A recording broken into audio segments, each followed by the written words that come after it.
Hello ka.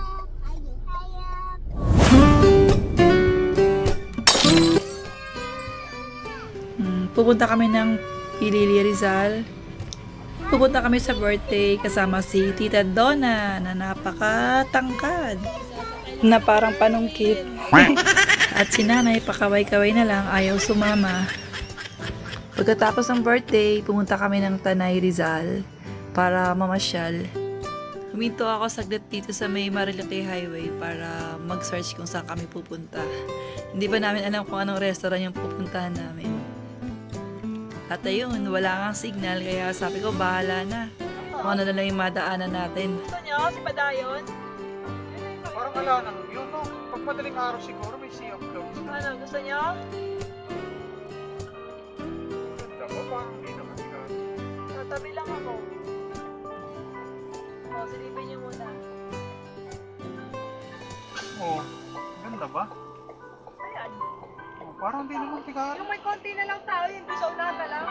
Parang doon na rin si Sally, mamaya pupunta na tayo. Ang ganda ng view. Oh, tara, baba tayo. Bababa tayo. Try natin. Puno mo nga. Sinubukan namin bumaba para makiusyoso lang sana kung maganda. Yung overlooking view lang naman yung hanap namin. Kahit simpleng restaurant lang. May parking po sa baba doon? Pwede pa? Ilan po kayo? Magpa-park. Wala po mas table. Ilan po ba kayo? Anim. Anim.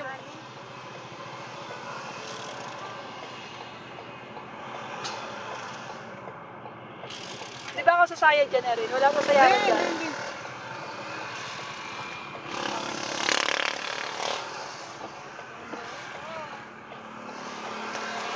Kaya ko yan.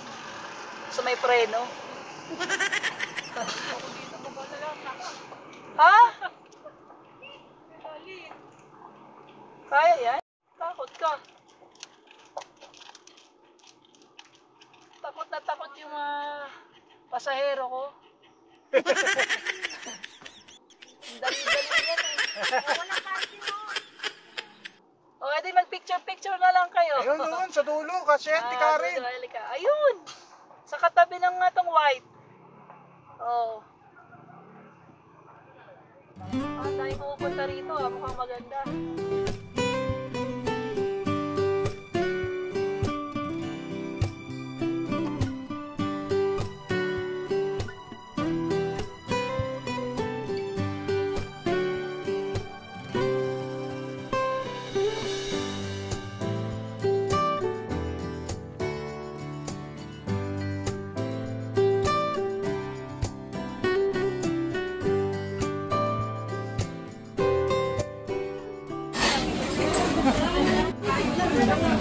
Napakaganda pala rito.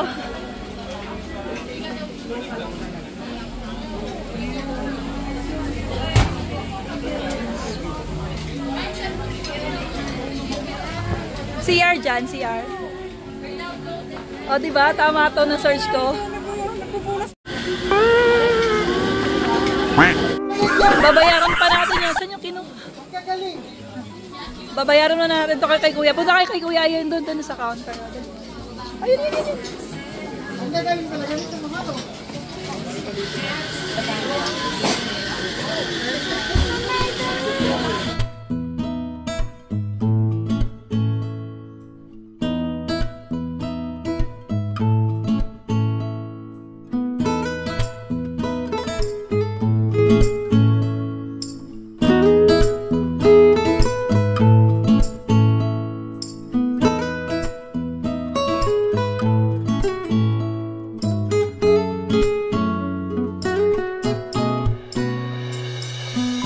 Ng pwesto. Okay na yun.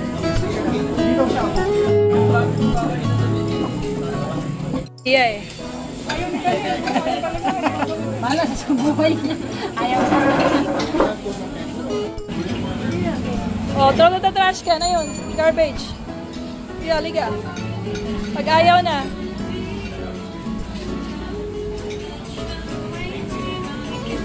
Bawal magkalata.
bilis. Bigyan mo siya ng bigyan kitang 20. Isang puting buhok. Bilis.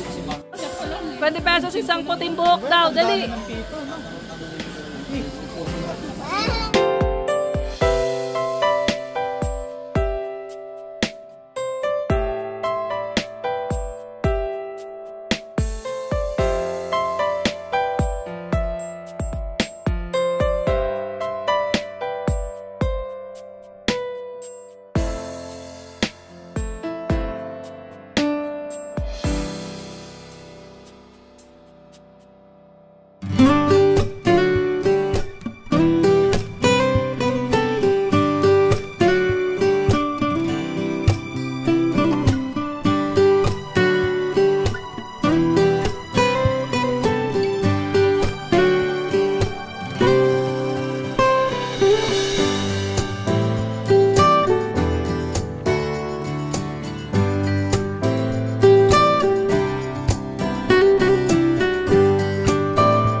Sakay na! Dito na kayo! Mga pasero, magtakot sa akin eh. At dahil nag-CR pa yung mga pasahero ko, nag-hazard muna ako saglit. Pero nung umakyat na, nakalimutan kong i-off yung hazard light.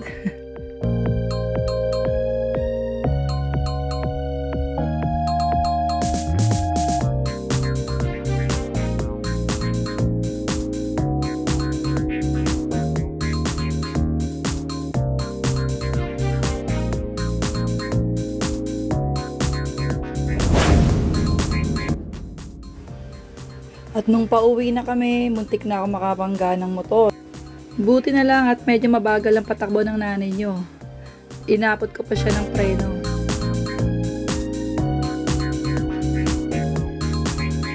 Oh! Hoy! Liko muna bago tingin eh. Ang aksidente, hindi talaga minsan maiwasan, kaya double ingat talaga tayo sa pagdadrive. Na! Wala, hindi siya na tumitingin.